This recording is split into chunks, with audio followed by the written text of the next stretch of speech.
Dear students, आप सब कैसे हैं। व्हिटेकर साहब ने 1969 में समस्त जीवों को 5 जगत में बांटा, क्रमशः मोनेरा, प्रोटिस्टा, फंजाई, प्लांटी और एनिमलिया। आज के इस टॉपिक में हम प्लांट किंगडम यानी वनस्पति जगत के बारे में आज शुरू करेंगे, जो कि फर्स्ट यूनिट का चैप्टर 3 है। प्लांट किंगडम को आगे 5 भागों में बांटा गया। एल्गी यानी कि शैवाल, bryophyta, pteridophyta, gymnosperms and angiosperms. इन 5 में ये शुरू के जो 3 हैं इनको क्रिप्टोगैमस कहा जाता है, क्योंकि इसमें बीज नहीं होता, ये विदाउट सीड है। एल्गी, ब्रायोफाइटा और टेरिडोफाइटा ये विदाउट सीड है, इनमें बीज नहीं पाया जाता। लेकिन जिम्नोस्पर्म्स और एंजियोस्पर्म्स में बीज पाए जाते हैं। अंतर क्या है?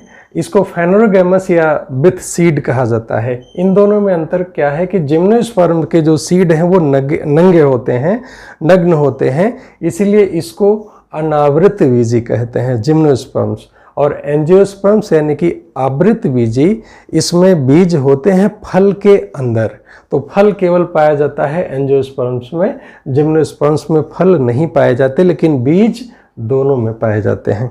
वर्गीकरण की शुरुआत शुरू से ही की गई है, जब से वैज्ञानिक अवेयरनेस हुई है, जागरूकता हुई, तभी से प्लांट्स के वर्गीकरण का प्रयास किया गया। तो सबसे पहले लिनियस ने आर्टिफिशियल क्लासिफिकेशन किया था, कृत्रिम वर्गीकरण किया था पौधों के बाह्य लक्षणों के आधार पर, उसके रंग रूप, उसकी आकृति के आधार पर कृत्रिम वर्गीकरण किया था, जिसको आर्टिफिशियल क्लासिफिकेशन कहते हैं। बाद में यह मान्य नहीं हुआ। इसके बाद प्रयास किया गया बेंथम और हुकर के द्वारा। उन्होंने नेचुरल क्लासिफिकेशन सिस्टम यानी कि प्राकृतिक वर्गीकरण प्रणाली विकसित की, जिसमें उन्होंने उसके अंदर की संरचना, अल्ट्रा स्ट्रक्चर, एनाटॉमी, उसकी भीतरी संरचना, उसकी एम्ब्रियोलॉजी आदि का विचार करके वर्गीकरण किया था बेंथम एंड हुकर ने। यह काफ़ी अच्छा वर्गीकरण था। इसके बाद कोशिश की गई वर्गीकरण की फाइलोजेनिक क्लासिफिकेशन सिस्टम यानी कि जाति वृत्तीय वर्गीकरण तंत्र। जंतुओं में खास तौर से देखा गया है कि वे अपनी भ्रूणावस्था में अपने पूर्वजों के इतिहास को दोहराते हैं, यानी कि भ्रूणावस्था में उनके जो पूर्वजों के लक्षण हैं वे दिखते हैं। तो जाति वृत्ति यानी कि फाइलोजेनिक कैरेक्टर के आधार पर इस वर्गीकरण को किया गया, और इसमें यह माना जाता है कि एक टेक्सा के अंतर्गत आने वाले जीवों का विकास एक समान पूर्वज से हुआ है। इस वर्गीकरण की मूल धारणा यह है। इसके बाद है न्यूमेरिकल टेक्सोनॉमी यानी कि संख्यात्मक वर्ग की। इसमें क्या करते हैं कि हर लक्षण के लिए एक नंबर डिसाइड कर देते हैं, एक नंबर अलॉट कर देते हैं, और फिर कंप्यूटर की मदद से सैकड़ों लक्षणों को एक साथ कंसीडर करते हुए, एक साथ विचार करते हुए वर्गीकरण किया जाता है। फिर उनकी क्लासेस, उनका जो वर्ग होता है, टेक्सा होता है, ये डिसाइड होता है। इसके बाद आता है साइटोटैक्सोनॉमी यानी कि कोशिका वर्ग की। इसके अंतर्गत जो कोशिकाओं में गुणसूत्र होता है, उनकी संरचना, उनके नंबर, संख्या और उनके आधार पर वर्गीकरण किया जाता है साइटोटैक्सोनॉमी में, कोशिका वर्गीकी में। और सबसे अंत में सबसे एडवांस टैक्सोनॉमी या वर्गीकरण की पद्धति जहाँ पर प्रयोग की जाती है वो है टीमोटैक्सोनॉमी, जिसके अंतर्गत वहाँ पर जहाँ पे विवाद होता है, कन्फ्यूज़न होता है, तो केमिकल कंपोजिशन के आधार पर डिसीजन लिया जाता है। उनकी प्रोटीन्स की संरचना की असमानता और समानता के आधार पर वर्गीकरण को फाइनलाइज किया जाता है कि इसको किस ग्रुप में, किस टेक्सा में रखा जाए। तो ये बात हुई वर्गीकरण की। अब प्लांट जगत में जो सबसे सरल, सबसे सिंपल प्लांट्स होते हैं मल्टी सेलुलर, वे होते हैं एल्गी यानी कि शैवाल। अब शैवाल के बारे में जानें। ये क्लोरोफिल बियरिंग होते हैं, अर्थात क्लोरोफिल युक्त होते हैं, अर्थात ये प्रकाश संश्लेषण क्रिया के द्वारा अपना भोजन स्वयं बनाते हैं। और आप जानकर ताजुब करेंगे कि समस्त कार्बन डाइऑक्साइड का लगभग आधा लगभग 50% CO2 प्रकाश संश्लेषण की क्रिया में ये इस्तेमाल करते हैं शैवाल। कितना बड़ा काम करते हैं कि 50% कार्बन डाइऑक्साइड को ये अकेले एसाइमुलेट कर लेते हैं, स्वांगीकरण कर लेते हैं प्रकाश संश्लेषण क्रिया में, भोजन बनाने की क्रिया में पूरे CO2 का। कितना बड़ा काम, कितना बढ़िया काम करते हैं। दूसरी चीज़ है थैलाइड। थैलाइड यानी कि जो इनका शरीर होता है ये थैलस कहलाता है। थैलस किसे कहते हैं? जिनके बॉडी में स्पष्ट जड़, तना एवं पत्ती का अभाव हो, यानी कि जड़, तना और पत्ती जैसी संरचनाएं इनमें नहीं पाई जाती। कभी कभी ऐसा लगता है कि पत्ती जैसी संरचना है, लेकिन वास्तविक पत्ती में और उस संरचना में काफ़ी अंतर होता है। तो वास्तविक जड़, तना और पत्ती इनमें नहीं पाए जाते और ऐसे ही शरीर को थैलस कहते हैं, अर्थात थैलाइड संरचना होती है।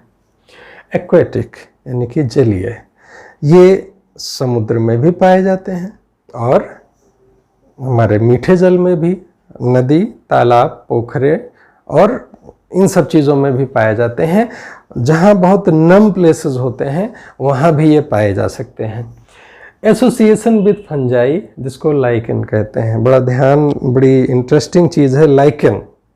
सहजीवन का यानी सिम्बायोसिस का सबसे बढ़िया उदाहरण है। इसमें क्या होता है कि एल्गी और फंजाई ये दोनों पाए जाते हैं।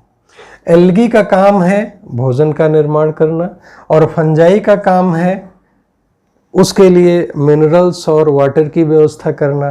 तो ये जो फंजाई होता है ये इसके बगैर, एल्गी के बगैर नहीं रह सकता। बट एल्गी तो रह सकता है, बट फंजाई नहीं रह सकता। प्रकाश संश्लेषण की क्रिया मुख्य रूप से एल्गी में होती है, तो इसमें जो जीवन यापन होता है वो एल्गी जैसा होता है, लेकिन जो जनन होता है वो फंजाई जैसा होता है। पोषण एल्गी के जैसा होता है और रिप्रोडक्शन फंजाई के जैसा होता है। तो ये बहुत ही बेहतरीन उदाहरण है सिम्बायोसिस के, सहजीवन के, जिसमें एल्गी के साथ फंजाई रहता है और दोनों एक दूसरे को लाभ पहुंचाते हैं। तो इसी के साथ एंड एनिमल्स, स्लॉथ बियर। आप सब ने स्लॉथ बियर का नाम सुना होगा।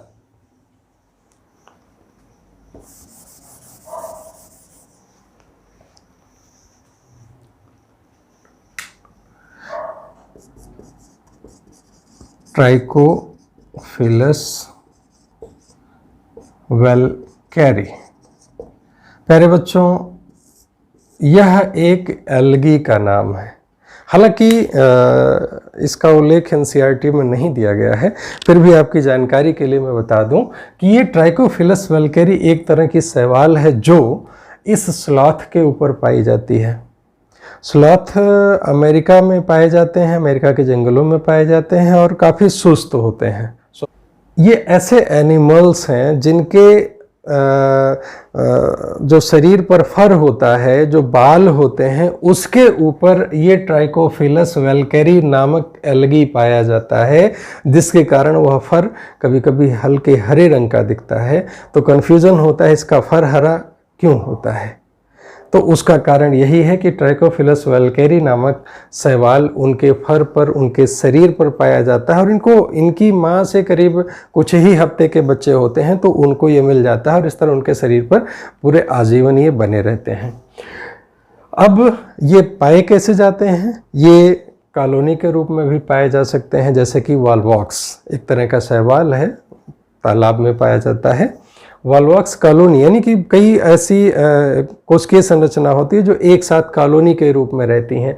या ये फिलामेंटस यानी कि जैसे फिलामेंट यानी धागे, सूत्रवत के रूप में भी पाए जाते हैं, सूत्र के रूप में पाए जाते हैं, जैसे यूलोथ्रिक्स और स्पाइरोगारा। और केल्प ब्राउन एल्गी की जो इसको सीवीड भी कहते हैं, समुद्र में पाए जाते हैं और काफ़ी बड़ी संख्या में होते हैं, काफ़ी विस्तार में होते हैं, तो इनको केल्प कहा जाता है।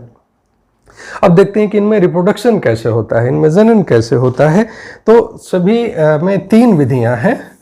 3 विधियों में जो पहली विधि है वो है वेजिटेटिव यानी कि कायिक। काय का मतलब होता है शरीर, बड़ा सिंपल सा है। एक शरीर है वो टूट गया, विखंडन, बाई फ्रेगमेंटेशन, कायिक जनन में सिंपल होता है कि शरीर टूट गया और हर टूटे शरीर से और नए बन गए, इससे अधिक कुछ नहीं है, बड़ा सिंपल है। जैसे स्पायरोगायरा, आप सर्च करें इसको गूगल पे, स्पायरोगायरा लिखें, अपने आसपास के तालाब में जाएं, आपको बड़ी आसानी से स्पायरोगायरा दिख जाएगा।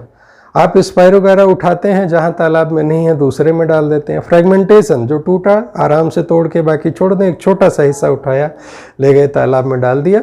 विखंडन, वो बुरा नहीं मानता, शरीर टूटा कोई बात नहीं, उसी से वो आगे बना लेगा। दूसरी विधि है एसेक्सुअल यानी कि अलैंगिक। अलैंगिक जनन में क्या होता है कि ये स्पोर्स बनाते हैं, बीजाणु बनाते हैं। तो अनुकूल परिस्थितियों में जब इनके लिए पूरी वृद्धि करने के लिए अच्छा पानी हो और पूरा फैलने के लिए जगह हो, सब कुछ अनुकूल स्थितियां हो, तो ये बनाते हैं जूस्पोर यानी कि चल बीजाणु। ऐसे बीजाणु जो चल सकें, मोटाइल होते हैं, तो किसकी मदद से चलेंगे? इनमें फ्लैजला होता है। तो फ्लैजला की मदद से ये जूस्पोर्स जो होते हैं वो एक जगह से दूसरी जगह पे गति कर सकते हैं। प्रतिकूल परिस्थितियों में, ये तो अनुकूल परिस्थितियों में बनता है, एक सेल के अंदर ढेर सारे चल बीजाणु बन गए और फिर वो सेल से बाहर निकले और फिर हर चल बीजाणु जो स्पोर से एक नया प्लांट यानी कि नया एल्गी का प्लांट विकसित हो गया। अब प्रतिकूल परिस्थितियों में क्या होता है? एप्लानोस्पोर्स बनाते हैं, हिप्नोस्पोर्स बनाते हैं, काइनेट बनाते हैं, वो विपरीत परिस्थितियों में बनाते हैं, बट अनुकूल में ये मोस्टली जूस्पोर्स यानी कि चल बीजाणु बनाते हैं। तीसरा जो तरीका है वो है सेक्सुअल या लैंगिक रिप्रोडक्शन। इसमें क्या होता है कि एक्चुअली इसमें मेल और फीमेल स्ट्रक्चर जैसा कुछ नहीं होता क्लियरली, इसमें कुछ स्ट्रेन यानी कि व्यवहार उसका एज लाइक मेल होता है, उसका व्यवहार एज लाइक फीमेल होता है, तो हम स्ट्रेन उसको कहते हैं। तो जैसे ये 3 तरह के होते हैं आइसोगैमस, जैसे गैमीट तो बने, अब गैमीट अगर ये दोनों एक आकार के हैं तो इसको आइसो यानी कि समयुग्मकी कहेंगे। अब समयुग्मकी में बात यह है कि यूलोथ्रिक्स में जो आइसोगैमीट्स होते हैं उनमें फ्लैजला होते हैं, लेकिन जो स्पाइरोगायरा होता है उसमें फ्लैजला नहीं होते। तो ये हो गया आइसोगैमस यानी कि समयुग्मकी, जब दोनों युग्मकों का आकार समान हो, उसमें एक मेल जैसा व्यवहार करे और एक फीमेल जैसा व्यवहार करे। मान लीजिए ये मेल हुआ, ये फीमेल हो गया, इसको प्लस कह दिया, इसको माइनस कह दिया, स्ट्रेन कह दिया। तो इस तरह से ये दोनों आपस में जुड़ गए और एक जाइगोट बना लिया। ये एन होते हैं, ध्यान रहे हमेशा ये हैप्लॉइड होते हैं, और ये 2n यानी कि डिप्लॉइड हो गया, ये जाइगोट बना लिया, ये जाइगोट बना लिया। जो दूसरे होते हैं एनाइसोगैमस यानी कि असमयुग्मकी, उसमें क्या होता है कि एक छोटा होता है और जो दूसरा होता है उसकी तुलना में बड़ा होता है।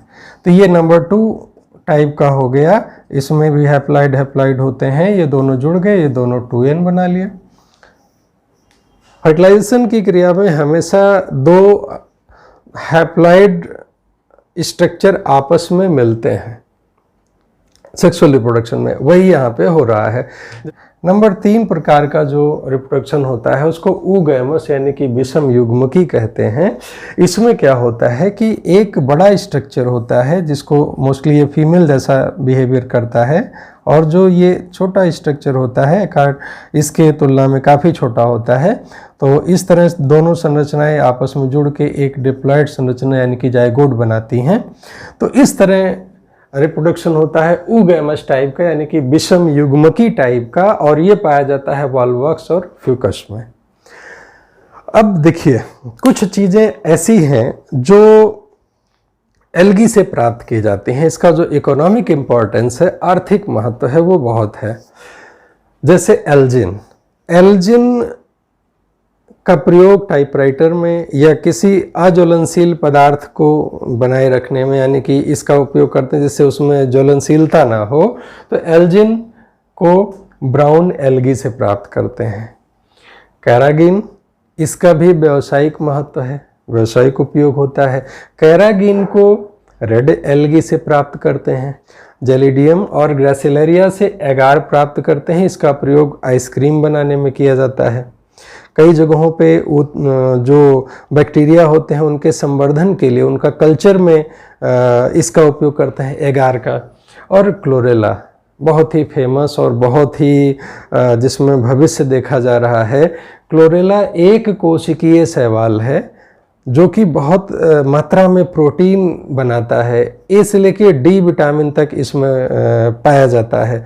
इवन जो हमारे अंतरिक्ष यात्री होते हैं उनको फूड सप्लीमेंट के रूप में ये क्लोरेला यानी कि इस एल्गी को दिया जाता है। तो this is very very important algae, chlorella. तो आप इनको भी ध्यान रखें, इनका आर्थिक महत्व भी बहुत है। अब बात करते हैं, चूँकि वैसे तो 11 क्लासेज हैं एल्गी के, लेकिन हमारे एनसीईआरटी में जिनका उल्लेख किया गया है उनमें से 3 का उल्लेख किया गया है। उन्हीं तीनों की चर्चा हम यहाँ पर करेंगे। क्लासेज देखें, 3 जिनका उल्लेख एनसीईआरटी में है। क्लोरोफाइसी, इसको ग्रीन एल्गी कहते हैं क्योंकि ये हरे रंग का होता है। इसमें मेजर जो पिगमेंट्स होते हैं, मुख्य वर्णक होते हैं, वो क्लोरोफिल ए और बी है। इसमें जो स्टोर्ड फूड है, जिस रूप में यह भोजन को संचित करते हैं, वह स्टार्च होता है, लेकिन एक खास संरचना इसमें पाई जाती है जिसको पायरिनॉइड कहा जाता है।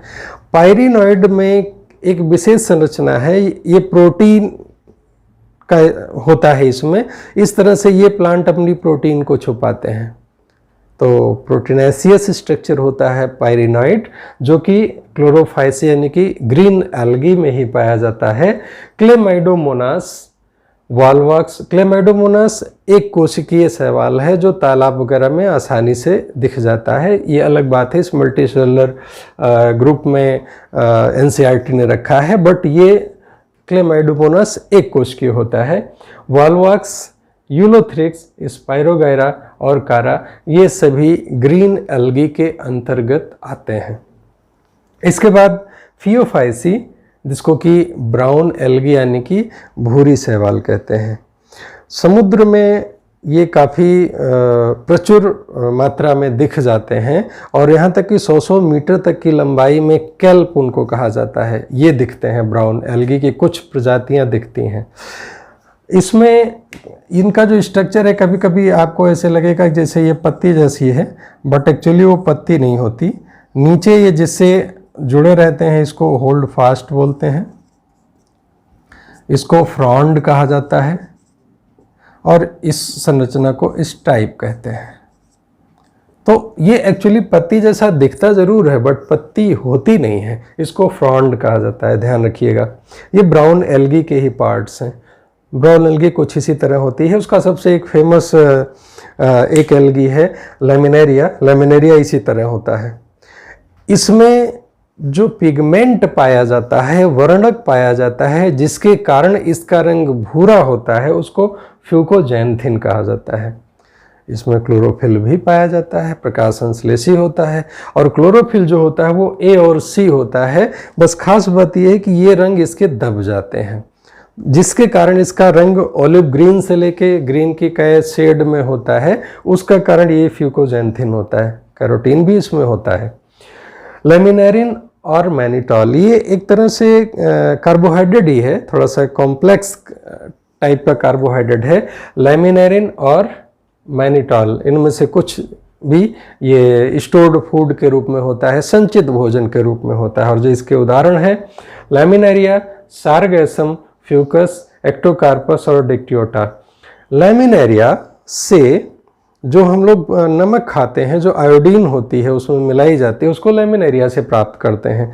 सारगैसम को जापान में कुछ जगहों पे सलाद के रूप में खाते हैं उसको, सारगैसम को तो फूड के रूप में एज ए फूड यूज होता है सारगैसम।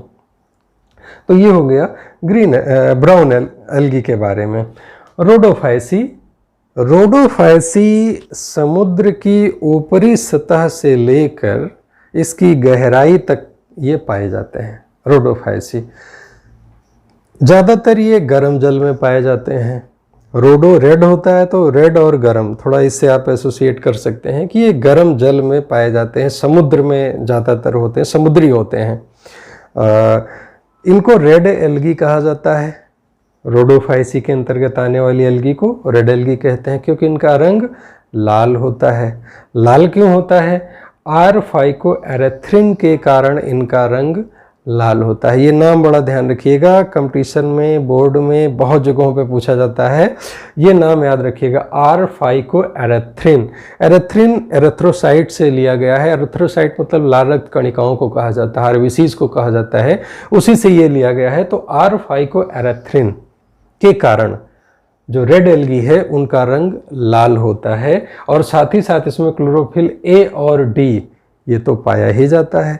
ध्यान दीजिए कि तीनों एल्गी में, ग्रीन, ब्राउन और रेड एल्गी में क्लोरोफिल होता है, जिसमें ए सब में कॉमन है, और उसके बाद बी, सी, डी। यहाँ पे ध्यान रखिएगा, आपको याद करने के लिए आसान है। बी, सी और डी ये क्लोरोफिल का जो दूसरा स्ट्रेन है वो क्रमशः बी, सी, डी इस तरह होता है। तो ए तो तीनों में कॉमन हो गया, और बी, सी, डी बढ़ते क्रम में चले, बी, सी, डी। तो बी, सी, डी, ए छोड़ दिया, ए, बी, सी, डी, ये हमारे सभी चारों कंप्लीट हो गए। तो याद करने में आपको इस तरह आसानी होगी।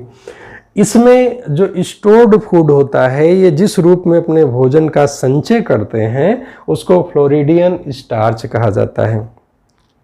ये फ्लोरिडियन स्टार्च भी थोड़ा सा कॉम्प्लेक्स टाइप का होता है, अलग तरह का होता है। तो इस रूप में ये अपने भोजन का संचय करते हैं। इसके अंतर्गत जो आने वाला उदाहरण है वो है पॉलीसाइफोनिया, पोरफायरा, ग्रेसिलरिया, जेलिडियम।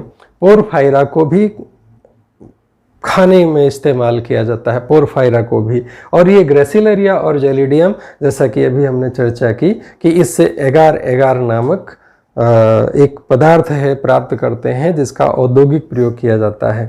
प्यारे बच्चों, आई थिंक कि एल्गी के बारे में आज आपको बहुत अच्छी जानकारी मिली होगी, और इसके बाद हम नेक्स्ट चैप्टर, नेक्स्ट टॉपिक लेके आएंगे ब्रायोफाइटा का। तो जल्दी मिलते हैं आपको ब्रायोफाइटा के साथ। हाँ, अगर आपको अच्छा लगा वीडियो तो लाइक ज़रूर करिए, सब्सक्राइब नहीं किया है तो सब्सक्राइब कर लीजिए, खूब मन लगा के पढ़िए। Thank you.